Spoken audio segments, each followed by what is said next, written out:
Good evening, everybody, and welcome to this Prostate Cancer UK webinar, Physical Activity and Prostate Cancer, Living with and After Treatment. I'm Jonathan Kay. I'm the Health Information Service Lead at Prostate Cancer UK. And before we get going on the main body of the webinar, I just need to do a little bit of housekeeping, if that's okay with everybody. So firstly, as hopefully you're aware, we're here on Zoom, but this is a Zoom webinar program rather than a Zoom meeting, which means if you're attending, you'll only be able to hear myself and the other panelists on the webinar. Your cameras and your microphone are not connected, which means you don't need to worry about background noise or anything like that. If you're attending this webinar with somebody else, you can chat away. You don't need to worry about any background noise. So as we're going through, if you've got any questions for the panel, we have a Q&A option that's available within this webinar. So you can submit your questions at any point. And we've got one of our amazing nurses, Lara, in the background who'll be able to answer some of these questions. When she answers them, they'll become available to everybody to view within Zoom, but we might not be able to answer all of them throughout the webinar. We also have a more dedicated time for Q&As towards the end of the session, where we'll aim to get through some of the more detailed questions. But just as a warning, please don't include any personal information in your question, otherwise we won't be able to answer it. And we're not in a position to be able to give health advice to individual cases during this webinar. And also, I just need to say that this webinar, the information within it is for general information purposes to help support you and navigate your situation better. It doesn't constitute medical advice. And importantly, the last thing is if you want, sorry, I'll start again. Importantly, we will be covering issues that some of you may find upsetting or challenging. If this happens to you, that's completely fine. It's nothing to worry about. If you find you need to step away or log off at any point, that's completely fine. We'll be circulating a recording of the webinar afterwards, so you'll be able to catch up at a time that suits you. So moving on, I'm now delighted to welcome the rest of the panel to you all. So I'm just going to get them to introduce themselves, moving to Meg first. Good evening, everybody, and thank you for joining us. It's great to be here. I'm one of the specialist nurses working at Prostate Cancer UK. I'm employed and working at Prostate Cancer UK, and my role is to provide support and information to anybody concerned about prostate cancer or after a prostate cancer diagnosis. So I'm looking forward to talking about physical activity this evening. Thank you, Meg. I'll now pass you over to Sarah. Thanks, Jonathan. Good evening, everybody. My name's Sarah. I'm a physiotherapist. I work at a cancer hospital in London, and I lead a brilliant group of physiotherapists and exercise instructors. And between us, we deliver rehab and prehab and exercise services for people with all sorts of different types of cancer. Particularly this evening, we're talking about prostate cancer. And exercise and supporting people to be physically active is one of my key passions within my work. So I'm delighted to be here and very grateful to Prostate Cancer UK for hosting this webinar. Thank you, Sarah. And now I'll pass you over to Tony. Good evening, everybody. My name's Tony Salmons. I live in Shropshire, Telford in Shropshire.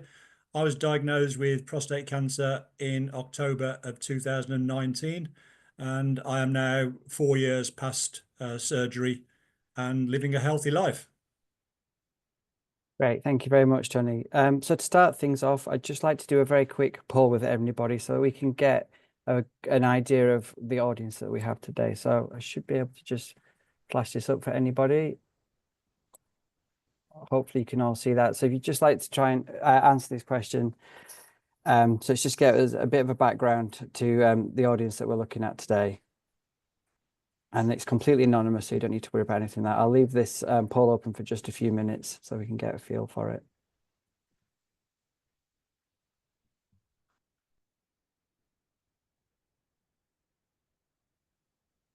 I can see there are 124 of you currently participating in this webinar, which is some really good numbers. So thank you for attending.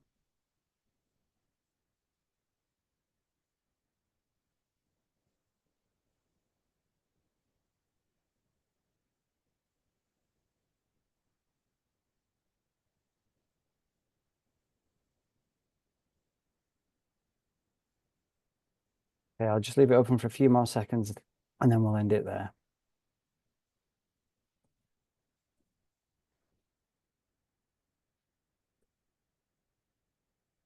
Okay, thank you very much for everybody that's taken part in that. I'll just share the results now. So yeah, it looks like the vast majority of you are somebody that's been diagnosed with prostate cancer, as we'd probably expect, but there's also some of you that are relatives of people that have been affected by prostate cancer as well. And of course, you're more than welcome to learn and to share the information with this webinar. So thank you. Just stop sharing that now. Right. So we could just move on to the next slide. There we go. Thank you. So yeah, so just to give an overview of the what we're going to be talking about in the webinar today, we're going to start off. Meg's going to be talking about why physical activity is important and how you can keep active during your prostate cancer journey. Sarah then going into a little bit more detail about specific prostate cancer treatments and how the different things you can do in terms of physical activity if you've had those kind of treatments. And then finally, we'll come to have a chat with Tony about his experience of prostate cancer and how he managed to keep himself active following his treatment. And then, as I said before, we'll end with a live Q&A session at the end. So without further ado, I'd pass you over to Meg now, and she'll start her presentation. Thank you, Jonathan. And in fact, as part of today's talk, I'm really going to sort of bookend our expert, Sarah. So I'm going to start off talking about why physical activity is important for all of us, really, but then especially after a prostate cancer diagnosis. And then Sarah's going to talk in a lot more detail about the impact a diagnosis and treatment might have on physical activity, how to keep and get more active, different types of exercise, and she'll be digging a little bit more into the evidence base behind that and the benefits of being active. And then Sarah's going to pass back to me so that at the end, I'll be talking about some of the resources that are available to support you and to help you get more active. And we'll talk a little bit about getting starting if you're wanting to increase your activity, a little bit about action plans and keeping motivated. So let's start off with the guidelines then, and these are the guidelines from the Department of Health on physical activity for adults. And so really as adults, we should all be doing some type of physical activity every day. And we know that exercise just once or twice a week can reduce the risk of heart disease and stroke. So we should be doing strengthening activities that work all of the major muscle groups on at least 2 days a week, and be doing at least 150 minutes of moderate intensity activity a week, or 75 minutes if it's vigorous intensity activity a week. What does that mean? What's moderate intensity activity? Well, moderate intensity means that it's something that's going to make your heart go faster, you're going to breathe faster, and you're going to feel warmer. And a good rule of thumb is that if it's moderate activity, you should be able to talk, but you probably won't be able to sing. Whereas a vigorous intensity would be where you're breathing hard and fast. And if you were to speak a few words, you'd need to pause to catch your breath. And that last bullet point on the slide there is that we should all be reducing the time spent sitting and lying down. And we should be breaking up long periods of not moving with some form of activity. So that's what we should all be doing. And what about if you've had a diagnosis of prostate cancer? Well, there's good evidence from studies that shows that there's a significant physical and psychological benefit from being more active for lots of reasons. But importantly, we know that it can really help to manage or improve many of the side effects of treatment. And Sarah will be running through all of the treatments. But we also know that it relieves stress and boosts your mood. Being physically active can help to improve your sleep. It gives a sense of control as well in a time, there's not many things that you can control, but being more active, being physically fit and well is something that you can take a bit of ownership for and make positive changes. That really helps with a sense of control. Being physically active may lower your risk of cancer coming back, cancer recurrence, of cancer spreading, and reducing mortality. So those are all really convincing reasons to be more active. And in fact, we often say if exercise was a pill, it's something that we would all be taking. But actually, exercise as part of your cancer care is really important, and it's something that we really should be addressing. So with that, I'll hand you over to Sarah to talk a little bit more. Meg, thank you very, very much. And yes, I was sitting there and I was thinking sometimes we can make it seem really complicated, can't we? We can get overexcited about exercise and physical activity. We can make it seem really complicated. And then we can also make it seem really easy and like, well, just go and do your exercise. That's the guidelines. Just get on and do it. And actually, I think we probably land somewhere in the middle. The message about exercising, I think most of us probably know that being active is good for us. And we've moved a long, long way from perhaps when I first started specialising within oncology. And we were probably more mindful to say to people, oh, take it easy, we're err on the side of caution. And we were very kind to people. And I think if you come and see a physio now, we're much less kind, and we do like to get people up and moving at quite an intense pace. But I think we've got to be realistic and really understand, and this is where it's fantastic to have Tony's input later to really tell us what it's actually like, because some of the side effects of treatment for any type of cancer, and obviously we're focusing on prostate cancer tonight, are real and genuine barriers as to why it might be quite difficult and quite challenging to be physically active. There might be some things you can do, but perhaps, your favorite sport, the thing you love to do, is getting harder to do. And so we hopefully will address some of that tonight, perhaps give you some other ideas, some other options, some other things you can think about. But if you're joined the call because you're currently fairly inactive and you're thinking, perhaps this is the time to start doing more, hopefully you'll also get some nuggets, some ideas of where to start, and a real sense of actually anything you're able to do is better than nothing. And that's a really important message to take away from this evening as well. So I thought I'd just start just by giving a little nod to the fact that we do have some guidelines to help make the case that I frequently try and make if we're thinking about business cases to get better services, or we're trying to get consultants on board to say, look, we really need to encourage your patients to be active, or you really need to sort of say the right thing when people ask you, is it safe for me to keep being active now that I've got prostate cancer? But it might also empower you a little bit because we know that unfortunately it's not really a routine part of cancer care consistently across the country. So depending where you're receiving your treatment for prostate cancer, you might get quite a varied response if you ask people, well, what about activity? Is it going to be good for me or is it not? And that's something we really need to work hard in my profession and working with colleagues across the NHS, across the private sector, and absolutely with colleagues like Prostate Cancer UK to upskill and educate everybody so that we're all really confident with the messages and what the evidence is telling us about the importance of physical activity. So these guidelines aren't everything. We'd like them to go much further than they do. And hopefully, as the evidence continues to build, that will be the case. But at the moment, we do have some nice guidelines saying that it's important that people do pelvic floor exercises if they're going to have surgery for their prostate cancer. And we also have nice guidelines saying it's really important to do weight-bearing resistant exercise for people on hormone treatment. And we have a slightly less strong in terms of category guidelines, which is really just endorsing the importance of rehabilitation for people. And these are all taken from a paper which sort of had a little look at the guidelines for all sorts of different prostate cancer. And unfortunately, they did find that there was a real sort of gap in what people are saying they need and what people get. And we know that a lot of people don't get the rehabilitation support that they might need as they go through their cancer journey. And so there's lots of work to do. But hopefully with webinars like this, we can sort of start bridging that gap in terms of us all being on the same page when it comes to what we should be doing. And we'll also hopefully touch a little bit on how we can make that happen for you.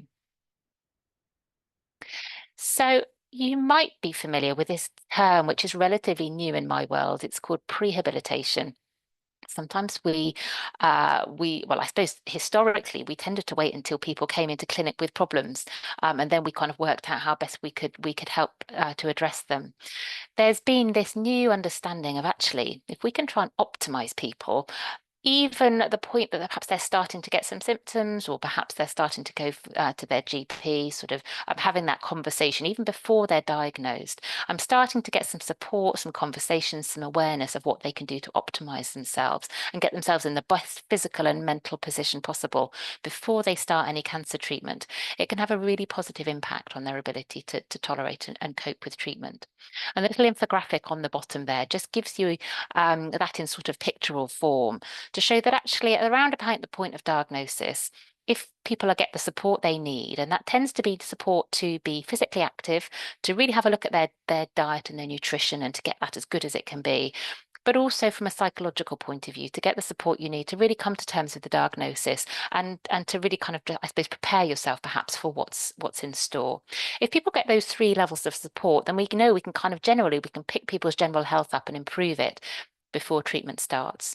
Now, there's a little bit of an ideal world scenario going on here, because sometimes, you might, that time period might be very, very short.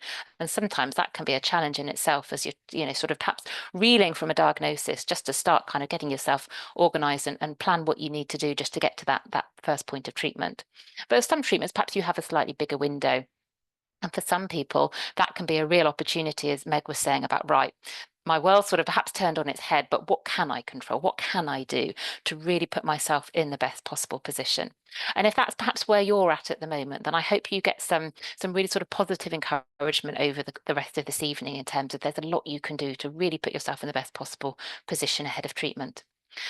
You can see from that, oh, sorry, if we just pop back just to that other slide just for a moment, thank you. You can see that with prehabilitation, if you're able to kind of really optimize yourself, then there's that possibility of really kind of building yourself up before you start treatment. Because unfortunately, the tricky thing with prostate cancer treatment, and in fact a lot of cancer treatments, is that they do tend to have their side effects, their toxicities, which mean that your overall general health can take a dip as you go through treatment. Now, if your treatment is a standalone sort of one-off procedure, perhaps surgery, for example, that might be one thing. But we know that some of the prostate cancer treatments, for example, if you're on hormone therapy, that might be something you're on for quite a long period of time.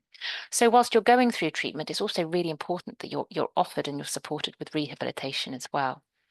And it's not a sort of a one-off, you get your prehabilitation and that's it. It needs to be kind of seamless, and it needs to kind of continue to respond to how you're feeling and what you need as you go through your treatment, all the way through from a recovery period. And if you're living with your prostate cancer, it needs to continue for as long as you need it. So the next slide just gives us a couple of quotations from men who, their thoughts really on what prehabilitation might mean to them. And these are taken from some national guidelines, which were produced by our counterparts at Macmillan and the Royal College of Anaesthetists, and then the NIHR, which is one of the research bodies in the NHS. And they're actually, this team is now gone a little bit international, and they're updating these guidelines. So we're going to have some new prehabilitation guidelines, which will be hitting the shelves either towards the end of this year or early next year. So if this is a field you're interested in, it might be worth looking out for that, and to see kind of what are the main headlines, because that gives us a real strong point to advocate on your behalf. But yourselves, if you're in the position of having a prostate cancer diagnosis or supporting a loved one, to kind of say, look, we know there's some guidelines out there. It's really important that we get this support. So I hope you've had a little chance to perhaps read these 2 quotations, but the gentleman on the right was actually, for him, the diagnosis of prostate cancer was a real opportunity to think, right, okay, what can I do? I'm going to think about taking a little bit more exercise. I'm going to think about eating healthily. I'm going to kind of get my affairs organized. And he sort of did that from his own perspective. The gentleman on the right hand side was perhaps a bit more mindful of, like, well, this is something I can do perhaps to kind of boost my family and to show them that, look, it's going to be all right. I'm really putting myself in the best position. And I suppose it just highlights that we're all going to come at this from our own different motivation points. And I think when it comes to exercise and being physically active, that's so important, especially at a time when you've been given a diagnosis that obviously very unwanted, probably tumbled your world upside down, to think about, okay, what's important to me, and what am I going to get out of it? And for some of us, we're very motivated by our health, and it might be that you're already a fairly active person because it's helpful for good health.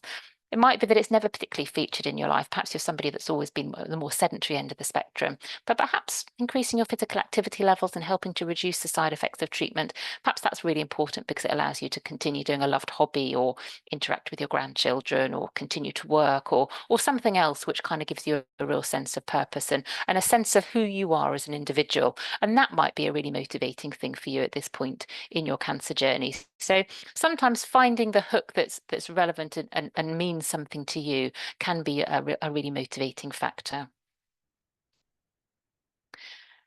So we've talked about if you're at that beginning point in a prostate cancer journey, so perhaps just think kind of preparing to start treatment, how physical activity can be part of a prehabilitation idea to get yourself really fit and in the best position possible.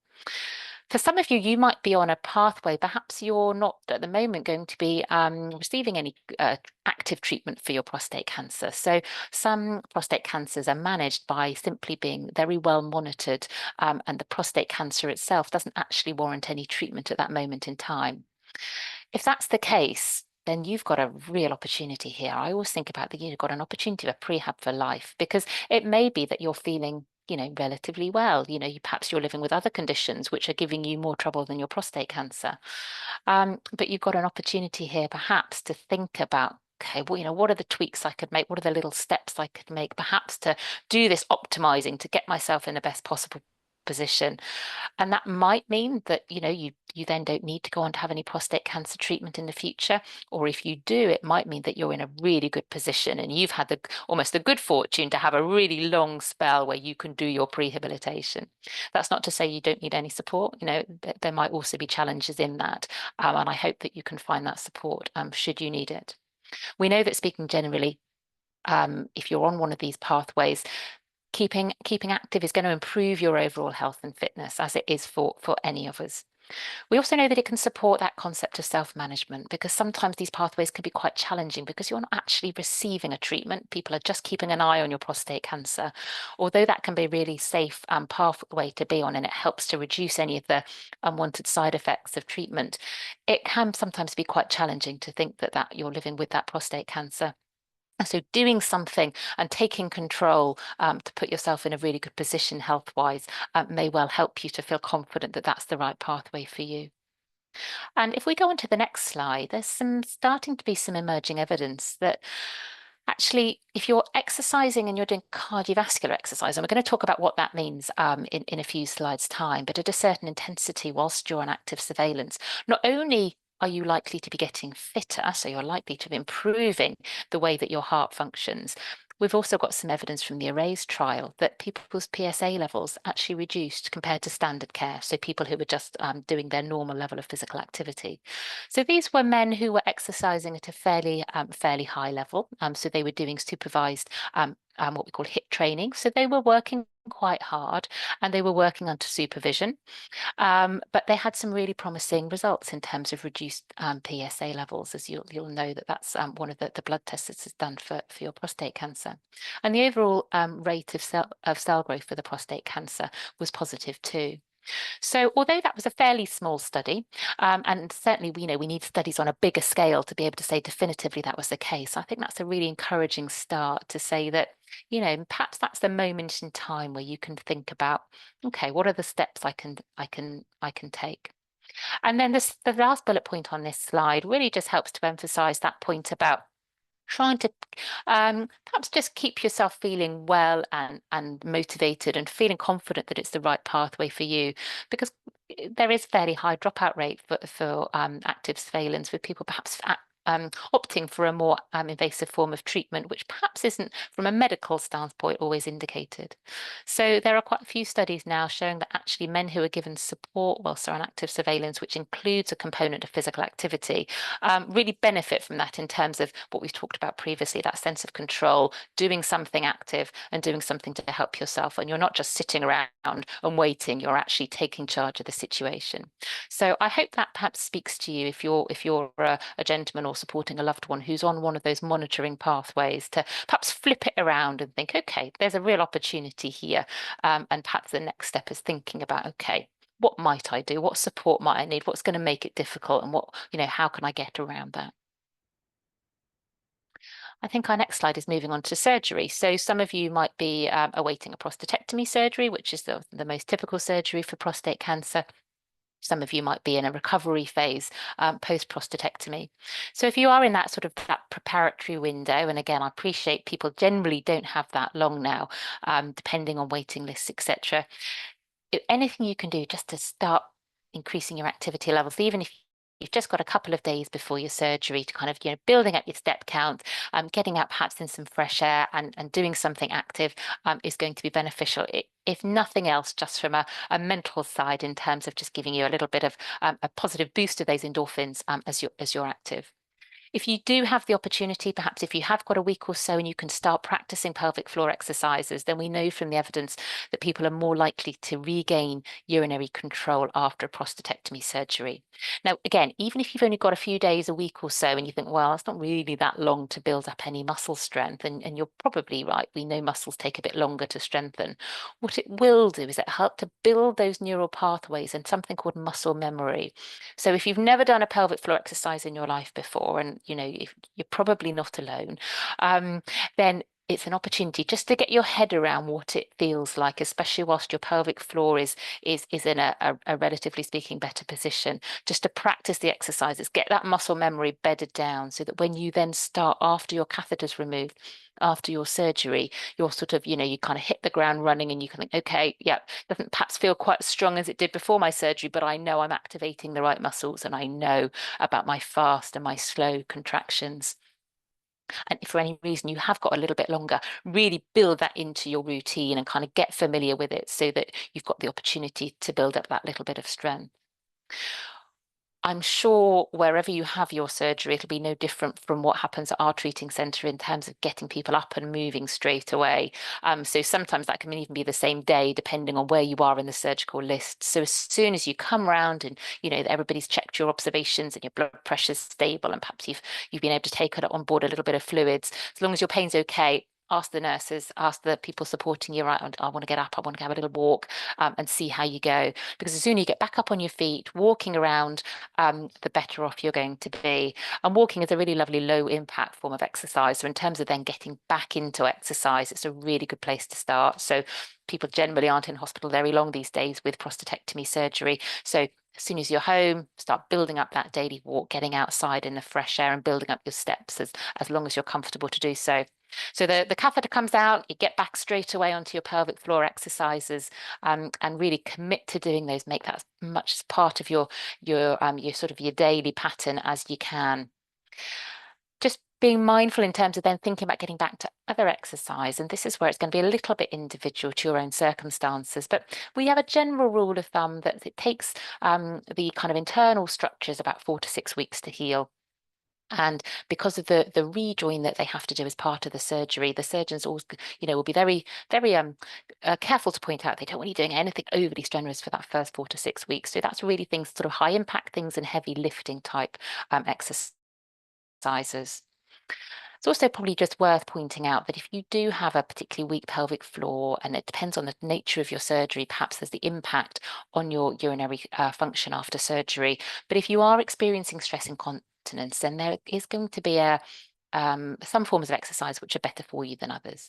And we can pick that up in the chat if people have got particular questions around that. But it might be about limiting exercise which is high impact or really heavy loaded, being mindful of the impact that's going to have on your pelvic floor if it is feeling particularly weak.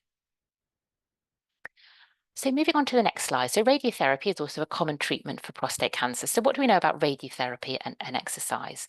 Well, again, the same message applies in terms of keep as active as you can before, during and after your treatment. It's one of those treatments where you probably don't need to have a think about, should I carry on? Should I stop? Sometimes, especially if you're going to hospital daily, that's probably one of the things from a practical point of view that might get in the way of you doing your usual form of exercise.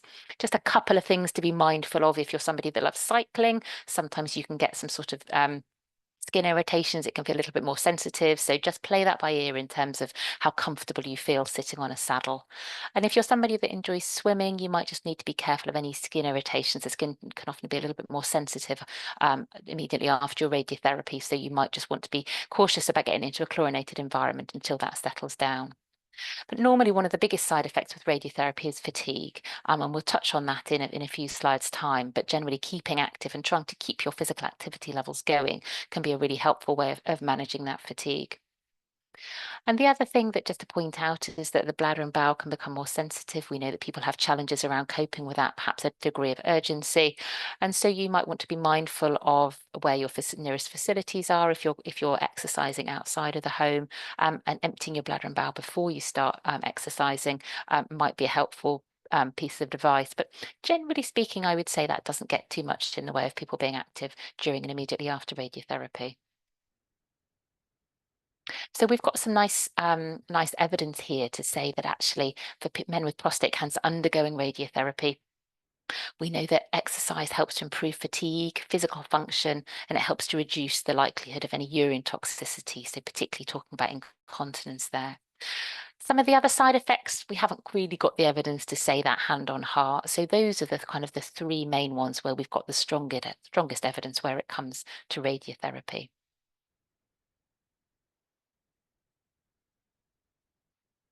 And then moving on to hormone therapy. So lots of men treated for prostate cancer will be on hormone therapy for differing lengths of time. And there might be some of you who are expecting to be on hormone therapy for the rest of your life. So it can be a very long-term form of treatment.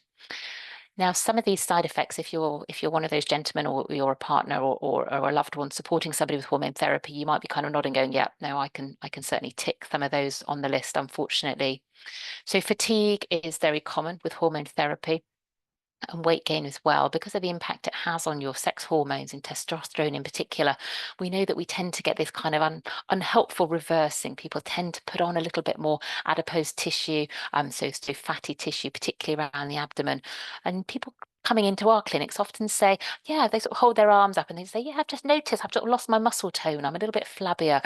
Perhaps you've sort of developed more sort of fat around your sort of chest area and just not feeling and looking the way you did before. So from a body image point of view, I really want to give a kind of a bit of a shout out to body image, because I think sometimes men in particular feel that that's not necessarily a legitimate symptom to be concerned about, but I think it absolutely is. And if you're somebody that's noticing your body shape is changing, then and it's something that you're not happy with, then I think that is a very legitimate thing to be concerned about and to raise in clinic and to ask for support with. If it's not, then that's equally fine. But perhaps there's a sort of another point underlying that actually when we have reduced muscle mass, our body doesn't work as effectively and as efficiently. So it's not just about how easy is it to get out of a chair and, is it harder work? Do you get more breathless when you're going upstairs? So they might be some of the things you've noticed. But the way the body works is that we need to have good muscle cells to enable our body to work effectively. So from a physiological perspective, we need to make sure we have muscle cells, because of some of the functions of those muscle cells help to keep our body working normally. So when we reduce muscle mass as a result of hormone therapy, that's really unhelpful from just keeping us well. One of the other unhelpful side effects of hormone therapy is it tends to have a negative impact on our bone density. So our bones are less strong.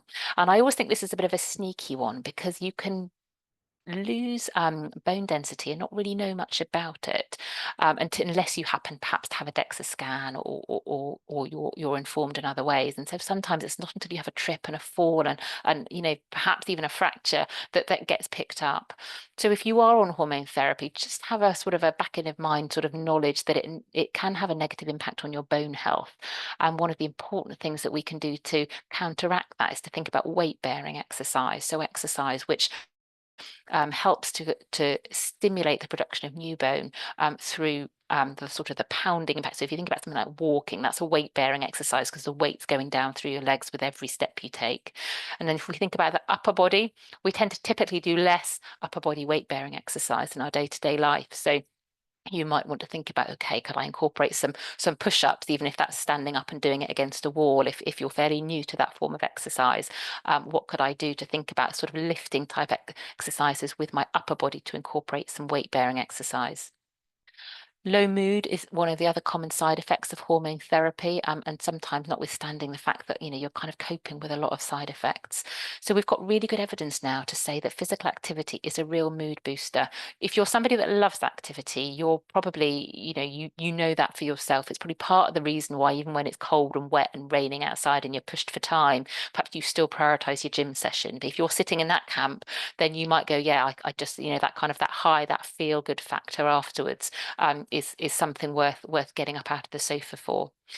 The evidence is so strong now for the link between exercise and mood and mental well-being that it's written into the NICE guidelines for the treatment of depression. So it's on a par with antidepressants and some of the sort of talking therapies like CBT, cognitive behavioral therapy, you might have heard about. And so, you know, that's how good exercise can be for helping to restore a positive mindset. So if you're sitting listening to this, and perhaps mood is one of the things that you find most challenging, understandably so, given a diagnosis of prostate cancer and all of the uncertainties that go along with that, then that might be kind of a helpful thing to bear in mind in terms of how you might manage that. And then just to finish this slide, type 2 diabetes and cardiovascular problems. So, you know, goodness me, it really is the treatment that keeps giving, isn't it? Not to say that you're going to get all of these side effects, but it's worth being mindful of the fact that actually one of the things that can help to address all of them is being physically active. So let's have a look at what that might look like. So, but don't worry too much about the chart on the right-hand side if that looks a little bit complex, but really it's just telling us about the strength of the evidence. And so this is really important. It's not just like, well, you know, it might help you feel a bit better. No, we've got really strong evidence now. So you can see the little symbols, the meta-analysis, the systematic reviews, the randomized control trials. These are all quite kind of complicated words, but all they're really meaning is that's the kind of the way we rank scientific evidence. And these are kind of the strongest, most scientific form of research, and we've got really strong evidence to say that people who are exercising whilst they're on hormone therapy can reverse the loss of muscle strength, muscle mass loss, fatigue, and overall decline in physical function. Now, as you can imagine, when it comes to some of the research trials, they're very well controlled. So they're getting men to exercise at a high level, at a fairly frequent intensity. And that might feel a little bit out of reach, especially if you're fairly sedentary at the moment. But just hold that thought, because we'll talk a little bit about, well, even if I'm just going out for a walk, even if I'm just doing a very beginner level strength program, is that still helpful? So healthy bones, we've talked about healthy bones. A combination of hormone therapy and perhaps you've needed steroid medication has a really negative impact on bone health. So incorporate that weight-bearing exercise and balance work is really, really important.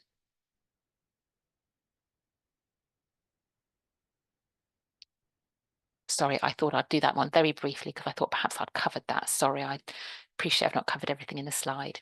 So advanced disease. So for most men with advanced disease, it's safe to exercise, and we should all be encouraging people with advanced prostate cancer to try and be as active as they can comfortably be. And with long-term hormone therapy, it's especially important for the reasons we've covered on the previous slides. So there was a big risk assessment consensus statement that was published a couple of years ago, and it means that we can be confident now to say that actually for most men with prostate cancer, but actually for all of us, most of us are safe to increase our physical activity levels without needing to check with a medical professional first. So if it's something you feel confident to do, if you've got an idea about how you might start, if you're feeling kind of comfortable with any side effects you're experiencing, then please feel free just to start gradually increasing your exercise levels, your physical activity levels at a way that feels comfortable for you, and just keep an eye on any side effects. And if anything's worrying you, then that would be the point that you would want to seek some advice. So we're going to just touch on bone metastases, because I appreciate there's probably some people listening to us who have got prostate cancer that has spread to their bones. Now, you may feel that you want some specialist advice. And sometimes if you're going to sort of make a change to your exercise program, perhaps if you're going to start something new you've not done before, then you might want to seek some advice, and you might want to ask to speak to a physiotherapist or perhaps an exercise instructor who's got a level 4 qualification in cancer rehab. Just for your sort of background knowledge, really, a systematic review of the literature really concluded that it is safe for people with bone metastases to be exercising.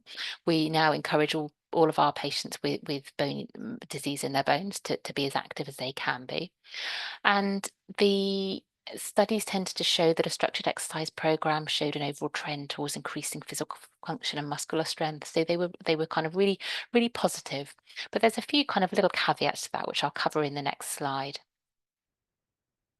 So all of the studies had at least one session of supervised exercise first. So this is where you might just feel you do want to just check in with somebody with some specialist knowledge, just to kind of talk them through what you're doing and just kind of getting that sense of, yes, that's okay. But if you're completely asymptomatic and if you've been told that your bony disease is stable, then you might feel comfortable that it's something you can carry on with. The studies also showed a level of pre-exercise screening. So people were sort of just screened just to make sure that they have an understanding of the nature of where their bone disease was, how much of the bone was destroyed, and any kind of concerns about any instability. So there may be some reasons why you feel like, well, I do just want to get that checked out first. But the overall message is, as long as you're not compromised by any symptoms from your bony disease, and things are feeling stable to you, then we would encourage you to be physically active. So I want to touch on this slide because it just gives you, again, an indication of the strength of the evidence for some of the common side effects that anybody with cancer might be experiencing. So particularly cancer-related fatigue, overall health-related quality of life, overall physical function, anxiety and depression. And it says lymphedema there as well, although that's less common for our audience this evening. So just to really highlight that there's strong evidence that exercise can help with all of those side effects of treatment. And it gives you an indication there on the screen as to what form of exercise, whether that's aerobic or resistance or a combination of the two. But rest assured, we've got really strong evidence now to say that those side effects can be helped by physical activity. So we're going to move on a little bit now just to think about okay, so we've got this sense of, it's probably a good thing. So what might an exercise program look like? Well, I think it's really important to say the best form of exercise is one you're going to do. So definitely finding something that you enjoy, that gives you that positive sense of achievement, something you look forward to doing, and it's not a kind of real effort to force yourself off the sofa to go and do, is probably key for all of us to bear in mind if we're planning to make some changes around physical activity levels. And I think this graph is equally reassuring in terms of showing us who's got the most to gain. It's not necessarily the people who are already really, really active and super sporty and, kind of do an Ironman before breakfast. Actually, that steepest curve is people who are very sedentary. So if that kind of speaks to you, if you're sort of perhaps aware that you're not doing too much by way of activity at the moment, actually, if you're able just to start doing a little bit more, that you will really reap the benefits from a health and fitness perspective.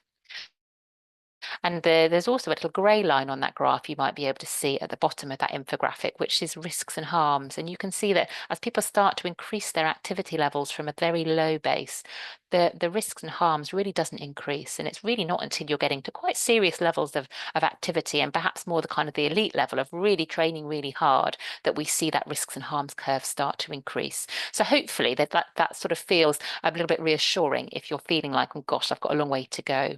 And the message is really now any little bit you're able to do is really beneficial, and that's not a platitude. That's actually borne out by what the evidence is telling us.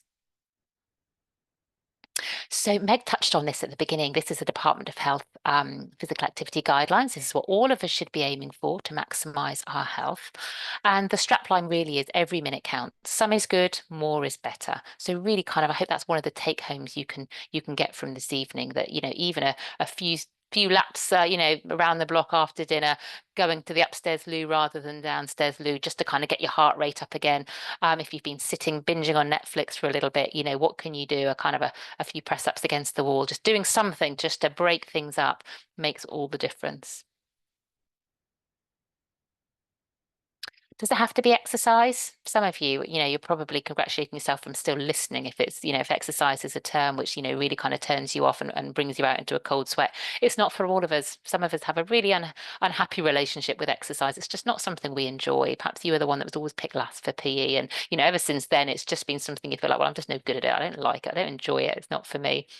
And so I really want to just kind of pay homage to you if you're in that position to say, there also is something in this webinar for you, because it might just be about tweaking active living. It might be about just trying to get a bit more active travel in there. It might be about something you'd enjoy doing, perhaps meeting a friend for a coffee.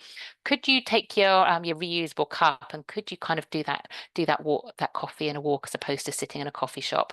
Have you got a friend's dog you could borrow and take it out for some exercise? What are the opportunities to kind of, it's a bit of a cliche now, isn't it? Get off the bus stop one step earlier. Well, it absolutely makes all the difference. And sometimes in a busy day, that might be the only opportunity we have. Sometimes that's all I can fit into a day is, just getting off the tube stop 2 stops earlier and powering down Fulham Road to the hospital. And, it's better than nothing. So absolutely thinking about physical activity in its broadest sense of the word, and it doesn't have to involve any form of gym membership or lycra to still absolutely count. So how hard should I work? Again, Meg touched on this in terms of interpreting the guidelines in moderate intensity exercise, and that's going to be different for all of us. So if you're somebody that's currently fairly sedentary, you might just be looking to move into that light section. So if you're perhaps a 1 or a 2 out of 3 on that scale, what are the opportunities just to increase yourself into that moderate activity exercise? If you're kind of working at moderate, what are the opportunity to increase to vigorous? And it just gives you that sense of, Meg talked about the talk test, which is really valid. You might also want to just rank yourself from kind of 1 to 10 to think, okay, between this lamppost and the next one, what can I do? Can I walk a little bit more briskly to just get my heart rate up and get myself working that little bit harder?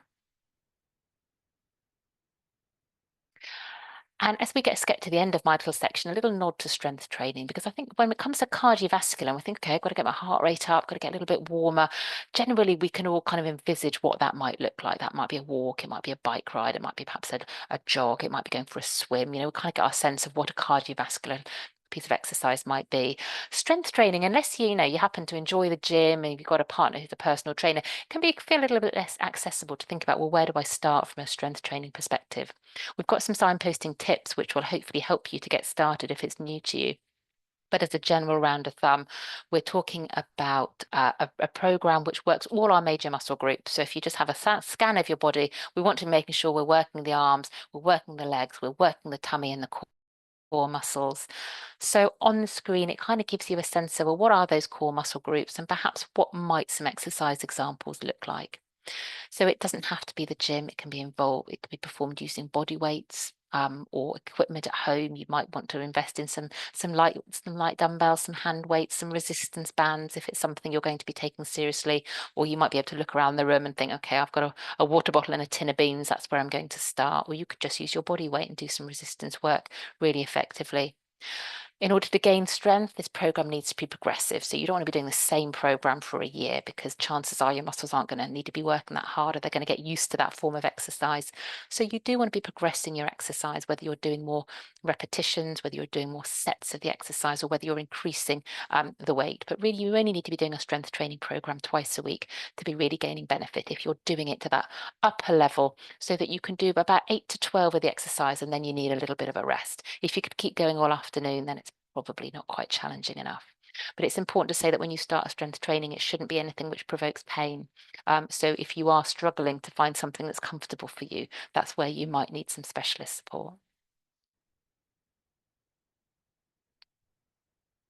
So I'm going to hand back to Meg now, just to go over a little bit about how you might put some of that into practice. Thank you so much, Sarah. That was a fantastic talk, and actually we've all benefited from your expertise, but some really inspiring stuff there. So, we really wanted to acknowledge that this can be hard, and I think Sarah's already touched on this, but it's, getting more active can be physically and emotionally difficult, especially if you've been feeling overwhelmed with a new diagnosis or other things going on in life, or if it's been a while since you've been active. So we also wanted to say, and I think Sarah said before, not everybody is offered support or even asked about physical activity and whether or not they need any support. So, some of the things here that might be helpful: ask, speak to your team. You'd be so lucky if you're in a centre where there was somebody like Sarah that would be able to help you in getting going if you needed that advice. But do ask, because it may not be offered. And we've already heard that there is no one size fits all. It really is going to depend on your situation and tailoring it to what fits you, finding what you enjoy, and really being realistic about new things that you're starting, and that they're going to be things that are achievable as well. How are you going to track your progress? Because we've talked about gradually doing things and increasing what you're doing. So thinking about how to do that, and I've got a couple of tips that might be helpful on the next slides. Is it better to do it again? It's those things that are going to motivate you to keep going, to keep exercising. And Sarah's already given some good tips there, but you might be the sort of person that is happy to go solo and to exercise by yourself. If so, is it going to be helpful? Is it going to be motivating to wear some headphones so that you can listen to music or podcasts or talking books while you're being active? Or are you going to get that motivation from being active with somebody else, whether it's a friend, whether it's a group activity, whether it's your dog? But sometimes doing things together is helpful. This is all about building habits, and so that eventually being more active isn't something that you think about. It's something that you're going to enjoy, it's going to be part of day-to-day life. But before you get to that point, it might be helpful to, really think about all of these pointers. You might want to set yourself some challenges. There's a starting line there of one of our events, and some men find it really helpful to have something to aim towards. So whether it's a run, whether it's the March for Men, and you can check on the Get Involved section of our website, which lists all of our events and activities from March to Men, to golf days, to football, to marathons, whatever's going to fit you if you'd like to set yourself a challenge. And reward yourself. So yeah, whether it's walking with a cup of coffee, having something to look forward to after you've exercised, whether it is getting back to Netflix, or whether it's having something yummy to reward yourself, something to look forward to and give yourself, to give you a boost. Eventually, the boost is the exercise, and you'll see that that's what gives you the boost. But you might want to reward yourself and acknowledge that there will be good days and there'll be bad days, and that's okay. It's looking at things overall. And sometimes an action plan can be helpful. And I think the next page is just one example of lots of action plans that are out there. So you can go online and look up different action plans. But this one has been taken from a site called We Are Undefeatable. That's a collaboration of it's a number of charities in collaboration with Sport England and Lottery Funding have a site to help people with health conditions to get more active. So there's lots of information on their website, and you can use one of their action plans.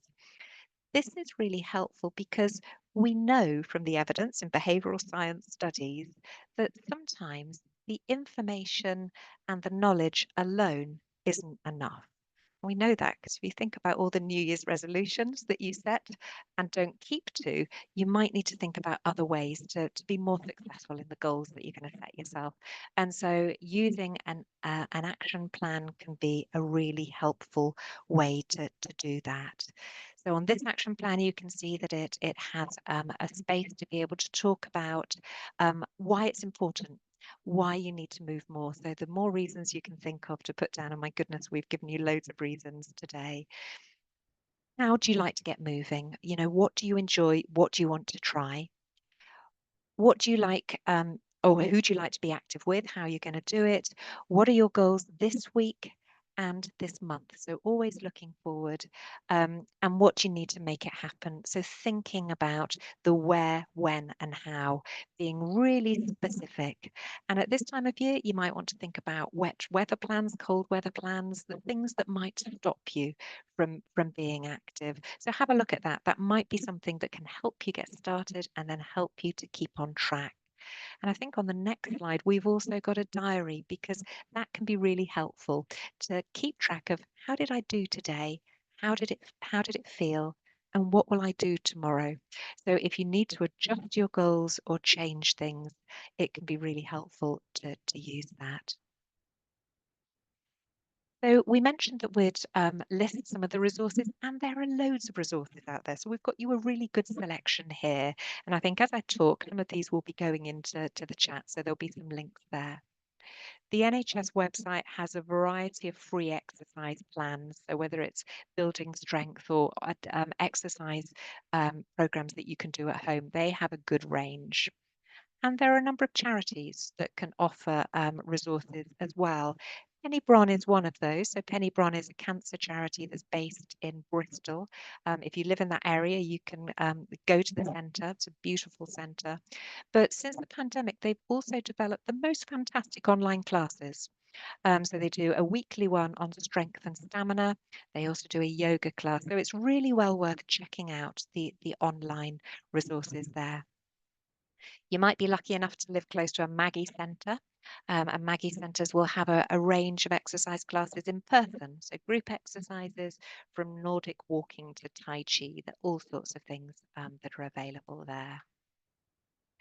I mentioned Undefeatable, that's where we took the action plan from, but they also have a huge range of different ways of getting more active. So that's another one to check out. And if you want to look to see what's happening in your area, then the Cancer Care Map, so cancercaremap.org is a good site to look at. You can put your postcode in, you can then filter the results to see what's available to you. So if you just put exercise classes or exercise groups, that's a really good source of information to see what's happening where. Another few resources here. 5K Your Way is a great support group, really, but a support group in being active. So they hold monthly meetups at park runs. Many of you might have been involved in a park run or know about park runs, but you can join the park run with a 5K Your Way group, and you can walk the course, you can jog it, you can just cheer on the sidelines and be a volunteer there just to be involved. But that's a really good way of getting back to some aerobic exercise. 5 in 5 is something that's available on the We Are Undefeatable website. So talking especially about those starting off with programs, perhaps with a little bit of strength building exercises, they provide 5 exercises that you can do in 5 minutes. So that might be a really good starting point for building a little bit of strength. And Stronger My Way, this is available on the, I think it's the Chartered Society of Physiotherapy, and they offer a range of exercises and goals that you can set yourself. So something else that you might want to check out. And coming to the end now, and I really want to just remind you of the resources that we can offer from Prostate Cancer UK. So you can speak to a specialist nurse on our helpline number, which is there. You can also get in touch by email and by live chat. And if at the end of today you've got outstanding questions that would be useful to get in touch with us, then please don't hesitate. You can also visit our Wellbeing Hub, which covers both psychological and physical well-being. There's some great information there. You can download and order our publications. And also in the Get Support section of our website, you can read more about our one-to-one support volunteers and joining our online community if that would be helpful as well. And so I think that brings us to the end of this part of the talk. So I'd like to hand back to Jonathan, who's going to be talking to Tony. Thank you. Thank you so much, Meg, and thank you, Sarah, as well for 2 brilliant talks. So much insight, so much valuable information that I know our audience will be able to take forward in their onward prostate cancer journeys. So as Meg's already said, we're going to be talking to Tony now. We always hear from feedback from our men that they really value learning about men with that lived experience, men that have gone through the same things that they're going through right now. And I'm delighted that Tony has agreed to share his story with us this evening. So welcome, Tony. How are you? I'm very well. Thank you, Jonathan. How are you? I'm very good, thank you. So I just wanted to start things off. If you could just begin by telling us a little bit about how you were diagnosed. I know you were diagnosed during the pandemic, as you have already said, and that must have been quite challenging in its own right. But can you also then just talk a little bit about how you used exercise to prepare yourself for the treatment that you had? Yeah, thank you very much. Yeah, I was diagnosed in October of 2019. I had no symptoms, no issues. I was a fit and active 64-year-old, still working. And unfortunately, I was delivered the news in the October of 2019, which comes somewhat of as a surprise to me. But having said that, I was very fortunate to have early diagnosis. The diagnosis was that I had prostate cancer. It was contained within the prostate, and I was offered a number of different options to consider. From a personal point of view, I had 2 life events which were on the not too distant horizon, one of which my youngest daughter was due to get married in the February of 2020. Clearly, I wanted to be ready and fit and available for that event. And the second event, which was I was due to become a grandfather for the first time in the March of 2020. So clearly, the news of being diagnosed, on top of the family personal events, were somewhat muddled in my mind. Having said that, I was supported by my wife, and we came to the conclusion that I would look to have radical prostatectomy at the earliest opportunity. Both those family events took place, thankfully, and but very soon after the birth of my granddaughter, we then entered COVID, and we were into lockdown. So I was then still healthy, fit, but clearly waiting to find out what the next steps were. It was during that time that I decided that I need to get myself physically and mentally fit. I didn't realize, thank you, Sarah, but I didn't realize I was doing prehabilitation. And as a fit and active person already, I decided I was going to use an exercise bike. And I set myself an activity of cycling from John O'Groats to Land's End virtually. So I was on the exercise bike each day. Some days I'd do 5 kilometers, some days I'd do 15. But it gave me a sense of purpose, particularly during those darkened days of COVID when we couldn't go outside and we were somewhat limited. So I set off on that virtual challenge from John O'Groats to Land's End, and I completed the 1,548 kilometers, I think it is, in a 10-week period of time. And during that period of time, it did set me up physically and also mentally, psychologically. I think it's fair to say it also gave my wife and my family confidence as well, that although I'd had the bad news in the October, that I was fit, healthy, positive, and ready for surgery. I'd never had surgery. I'd never been hospitalized before. I'd never had an anesthetic. I didn't know what to expect. But in the July of 2020, I entered the North Staff's Royal Infirmary, and the surgery took place. Thank you. I mean, congratulations on completing your challenge. Certainly cycling the length of the UK is impressive. I certainly didn't manage to do anything like that during lockdown myself. I suppose then the next question that I have is then how was it different after your treatment? How did you, because obviously, you know, radical prostatectomy can be a very challenging treatment. You can have a lot of difficult side effects. So how did you manage to stay active while dealing with some of those side effects? Yeah, it was a difficult time. The surgery went well. I was out of surgery and back home within 48 hours. I had a catheter fitted, which was restricting. Never had that process previously either. But I have to say that in conjunction with or alongside the virtual bike ride that I actually did, I was doing the pelvic floor exercises using the Squeezy app. I have to say, I didn't even know where my pelvic floor was, but it's such an easy app to actually use. You download it, you can use it at your convenience. And I have to say that that the use of that Squeezy app in preparing me, or the pelvic floor area, I personally believe actually did contribute positively to my recovery period. After 10 days, I had the catheter removed. I had a certain amount of incontinence. I'll be honest, I had a couple of accidents as well.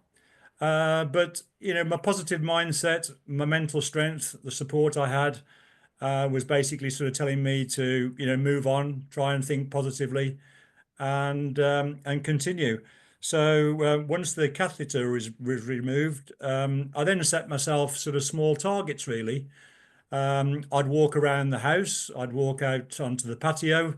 We were in, you know, relatively good weather during August and September time.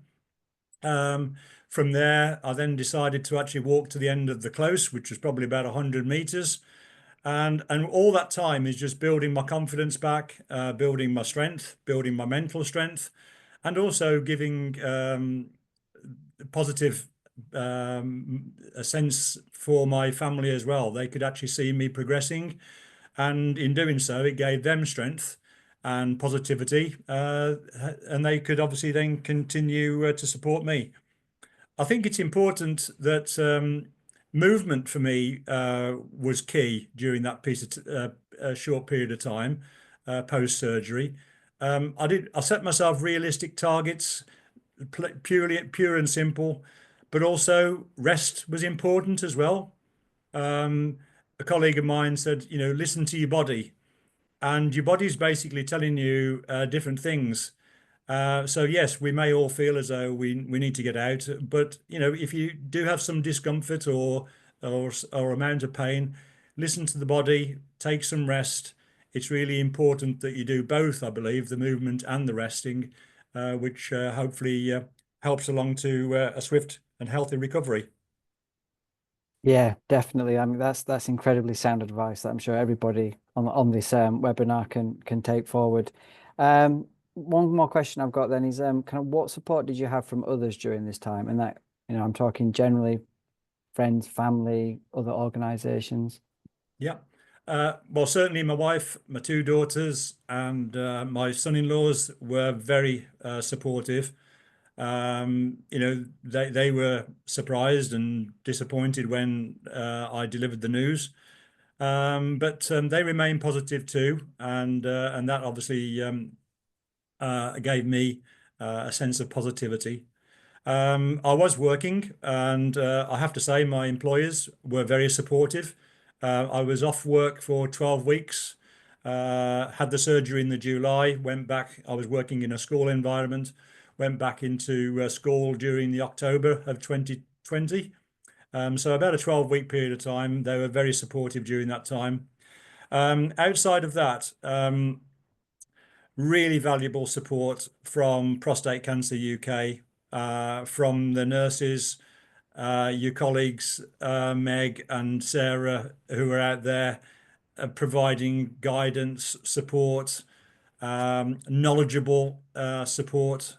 In addition to that, I use the peer-to-peer support, which I found really helpful. That was pre-surgery and also post-surgery. I spoke to a gentleman. He was based in Newcastle. We had a long chat on a Friday evening for about 45 minutes.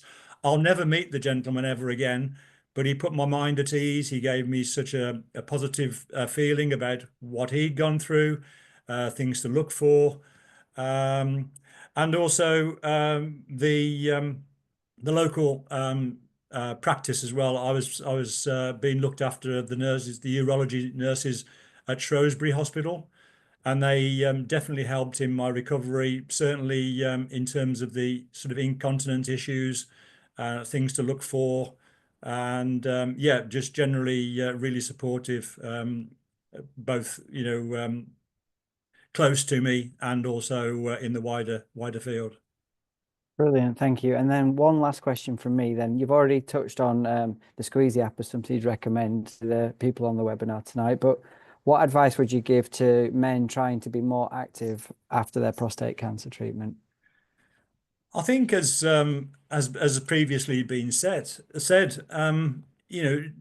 give yourself a target, but don't make it realistic, and I'll just reiterate what I mentioned early on. For me, when people sort of say exercise, people automatically sort of think, oh, well, I've got to go and do a 5K run.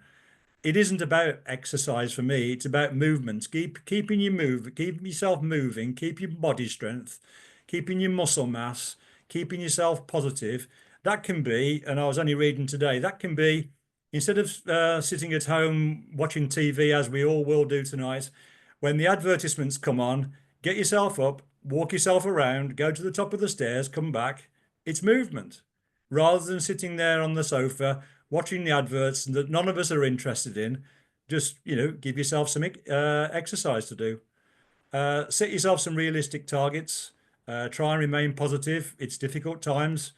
But being positive, and I think, as Sarah said, there's clinical evidence out there that exercise does actually help both the physical side of things and also the mental side of things. Great. Thank you so much, Tony. Thank you so much for sharing your story. I'm sure a lot of the things you've just talked about in the last 10 minutes or so will really resonate with the people that are listening on the webinar right now. So thank you very much. Thank you. So now finally, I'd like to move on to our Q&A session at the end. So I think everybody's going to be, from the panel, is going to be joining me on the screen. I'll just give that a few minutes. But then, and thank you once again for everybody for submitting the questions that you've submitted during the webinar. We've had lots of them through. Some of them have been answered. One thing I just wanted to flag up, and I think this might be a problem on our back end, if you see some of the questions that have been asked and answered, a lot of them appear to be from me. I think that is something to do with the way that people have registered for the webinar. I haven't been making up all these questions myself, I promise. So yeah, as I said at the start of the, if you have any questions that you'd like to answer, you can still do that in the Q&A section. But obviously, please refrain from putting any personal information within these questions, and we can only give general advice. We can't give specific medical advice on individual cases. So to start things off, I've got a few questions that have been served up to me here, so I'll just read out the first one. So the advice in advance of a PSA test is to avoid cycling and strenuous exercise for a couple of days before the test. I've recently been diagnosed with prostate cancer and I'm on active surveillance. How does the advice to exercise reconcile with the advice for the time before a PSA test? Is it safe and okay for me to continue to work out at the gym, take part in a spin class and cycle? Meg, do you want to take that one? Yeah, So I know you get calls like this a lot on the helpline. We do, and thank you for your question. Yes, it's absolutely safe. We want you to be active. We want you to carry on being as active as you can. The effect of vigorous exercise on PSA is, it may have some impact. It's probably quite a small impact. But what we tend to say to men on active surveillance is to, as you would have done previously, is to, for consistency and to avoid doubt, to avoid vigorous exercise and cycling for 48 hours before a test. But otherwise, carry on normally, be active. And yeah, I hope that helps. I don't know if Sarah has anything to add at all. Sorry. No, I don't know. Absolutely agree, Meg. So yeah, good on you for taking the opportunity to keep going with your spin classes, etc. Okay, I've got two questions now that are both linked to surgery and exercising and pelvic floor exercise. So I'll try and combine the two of them, and this one might be best for you to take, Sarah. But one question was, I'm 10 years post-surgery and I still do pelvic floor exercises. Should I stop? I have no issues with incontinence. And the second one is somebody who's recently had a radical prostatectomy. And they would like to know what is considered as light exercise and what signs would there be if I was overdoing it? Yeah, two great questions. Thank you so much. So let's take the first one first. If I were you, I absolutely wouldn't stop doing your pelvic floor exercises now. That's certainly the advice that that females are given when we come into contact with pelvic floor exercises, which is typically after childbirth, is really their exercises for life. And I think sometimes that message does get a little bit watered down. But if you think about what essentially your pelvic floor muscles are, muscles like your biceps and like your quadriceps in your leg, and if you were to suddenly stop doing your bicep curls, or you were to stop kind of walking around, those muscles are going to weaken. So really that advice would be, they've done you well for 10 years, so keep going, and well done to you for committing to them for 10 years, because that's not something that everybody can say. With the second question about what is light exercise, this is going to be a little bit different for everybody. So if you're somebody that's used to being very active, perhaps if you're a regular exerciser, then light for you is probably going to be a little bit more vigorous than somebody who is very sedentary from an overall fitness perspective. But if we take it in the kind of the post-surgical context, and perhaps what my surgeon colleagues would like me to respond, they would advise you really not to do any exercise which is going to have the effect of increasing pressure on your pelvic floor. So that intra-abdominal pressure, they don't want that downward force on your pelvic floor for those initial few weeks whilst everything is healing internally. So light exercise, if we're taking that really kind of seriously, we're talking essentially about walking. Walking is a light form of exercise. And if you're somebody that's got a good level of fitness, you can walk at a fairly vigorous pace. You can increase the the rate at which you're walking, so that you feel like you're doing something. It's not just a kind of a slow amble around the block. I would probably suggest, for especially in those first couple of weeks, if you're at risk of overdoing it, I think the things to look out for are probably any discomfort. So fortunately now most procedures are done sort of laparoscopically, which means you don't have a big open cut in your tummy. You probably just have some little some little wounds, which are hopefully we don't get too many complications in the wound healing, but you still might get some discomfort if you're overdoing it, if you're really kind of making those muscles work. And then the other thing just to be mindful of is kind of the impact from a continence perspective. I mentioned in the talk about we don't want to be doing exercise which is kind of really making that pelvic floor have to work in those early few weeks, and if you are experiencing a degree of urinary incontinence, which is fairly normal after this sort of surgery, then if you're doing exercise and you're suddenly noticing that your continence is worsening, then it might be just a bit of a message just to review what you're doing and think about, okay, am I really doing an exercise which is really kind of incorporating, making my pelvic floor work really hard, and perhaps that's a bit too challenging at the moment, and hopefully this is something you can work back to. So as time goes on and everything heals and you get that pelvic floor nice and strong again, you can get back to whatever form of exercise you'd like to do. Okay, thank you. And then I've got one last question that's surgery related before we then maybe move on to some other treatments. Is in relation to climacturia, is there any exercise which can be done to improve this after a radical prostatectomy? Do you want me to take that one, Jonathan? Yes, please. So I certainly can't climacturia, answer it. okay. Climacturia is when you leak a little bit of urine when you orgasm, so with sexual activity. It's often something that it will improve with time. So to begin with, it can be more of an issue. And men can get around that in different ways.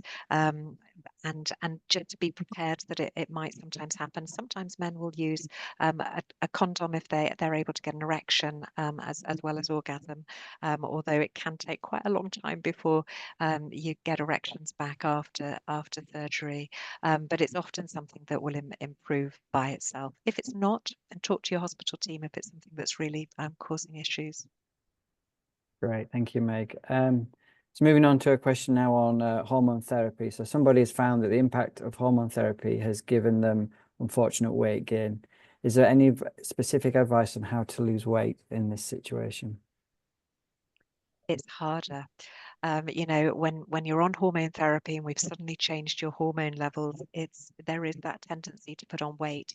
It's much harder to take weight off. So being prepared, keeping active, that prehabilitation is important. But as Sarah said before as well, there is a redistribution of weight. So unfortunately, you tend to notice it more. It especially sits around the middle. And so it does come down to diet and exercise, unfortunately, but it is harder, and there will inevitably be that change in weight distribution. It's very similar for women going through the menopause. I'm a woman of a certain age, and it's just so frustrating because you just have to work that little bit harder. I don't know if Sarah's got any other tips that might help with that. I think the only sort of thing I would add is given that we know it's harder, is to be kind of realistic and kind to yourself. Yeah. We know that exercise alone is not the most helpful thing with regards to losing weight. So it really is about the diet and your nutrition as your first perhaps thing to focus on if you kind of your particular goal is to try and lose some of that abdominal weight gain, which is so typically what men experience.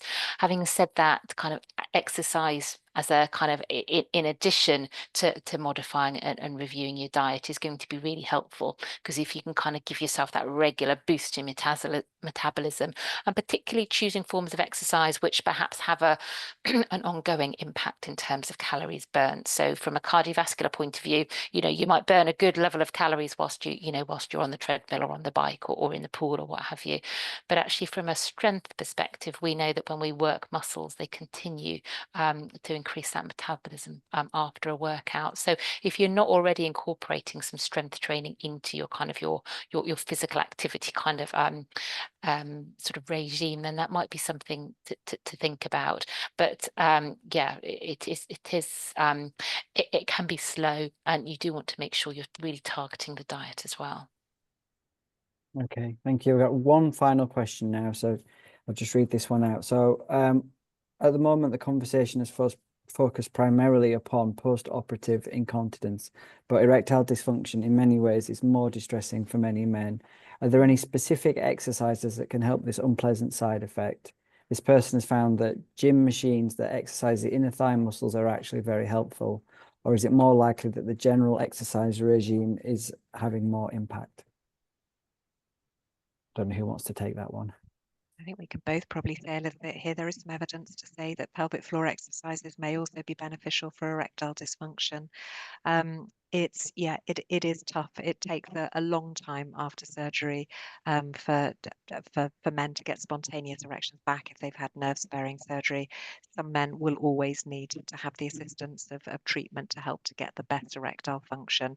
Let me just give a little plug there that if people are struggling with ED after any treatment after prostate cancer, we also have a sexual support service that's run by the specialist nurses at Prostate Cancer UK.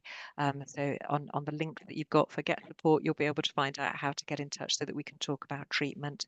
But Sarah, I don't know if there was more that you wanted to say about how exercise may be beneficial in recovery. I think you've said it. In a sense, we have got some evidence that people who are regularly performing pelvic floor exercises, that there is some evidence to say that that's helpful from an erectile dysfunction point of view. It's not the be all and end all. It depends on the nature of your surgery and what's happened to those nerves and other sort of factors as well. So I think the important thing is just to be frank, really, and say, exercise might be helpful, but actually it's probably important, if it's something which is causing you distress and isn't improving, that you seek out support from those other interventions as well, knowing that as you're experiencing that the sort of the fitter you are generally, the more helpful that's going to be from an all-round perspective, and certainly from a just from a sort of a general body image and mental health perspective. It's a symptom that can be so distressing, and make sure you've got the support that you need. But getting a really good core strength and doing everything you can to get that pelvic floor working, because actually, those muscles do contribute to erections. It just depends what else has happened to that anatomy as part of the surgery process. So it is a bit of a complex one, but it's certainly not going to do you any harm. And it's great that you're in the gym doing exercise and you find that it has contributed. So that is really good. And of course, the treatments for ED are so important because, the erectile tissue in the penis is like any muscle. It needs oxygenated blood, regularly feeding that tissue to keep it healthy. And so early treatment to help to get blood flow going back into the erectile tissue is really important. So, it's finding the right treatment for you that's going to be beneficial. And that might mean being referred to an ED clinic, but it's certainly something, if you're struggling, talk to the team. You can talk to us about the different treatments that you might want to ask about. Tony, did you want to add? Yeah, I saw Tony wanted Yeah, just very quickly. There's lots and lots of information out there. My suggestion to everybody on this call: use tried and tested and reliable information. Don't go on Google Doctor. There's lots of information out there which is not tried and tested. You've got two people on the call here who are providing information which is really tried and tested, and there's lots of other information to actually gain access to through all the websites that obviously have been previously mentioned. Thank you so much, Tony. So unfortunately, that's almost all we've got time for this evening, but I would like to just run one final poll, if I may. And I have to work out how to do this. Sorry, bear with me one moment. So hopefully that is on your screen now. So we'd just like to know, how would you rate this webinar? So I'll leave this open for a little while. Got 109 of you still here at the moment.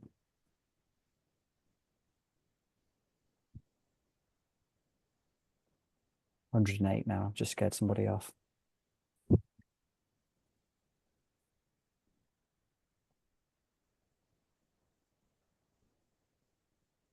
Okay, I'll just leave that open for a little bit longer because I'm sure everybody would like to have their tea and get on to their evening. I'm probably going to do some exercise, Jonathan, I suspect, after that. That's true, yeah. Yeah. Which is the best feedback we could possibly get for this webinar.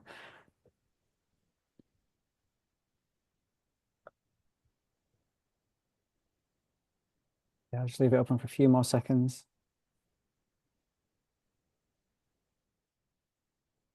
Okay, I'll end it there and I will share the results. So thank you very much. It appears that that you've enjoyed this webinar, that you found it useful, which is exactly why we do this, so that we can support men like yourselves. So thank you very much. So now I just wanted to say a huge thank you to all of our panel, to Meg, to Sarah, and especially to Tony for sharing his story, offering his wisdom on his situation. You know, we really appreciate it. So thank you very much. So in the coming days, if you just like to keep an eye on your inbox over the next few days, we will be circulating an email with a link to the recording of this webinar so that you can view it. It will also be available on the web pages page of our website under the Get Support section, so you'll be able to access it there.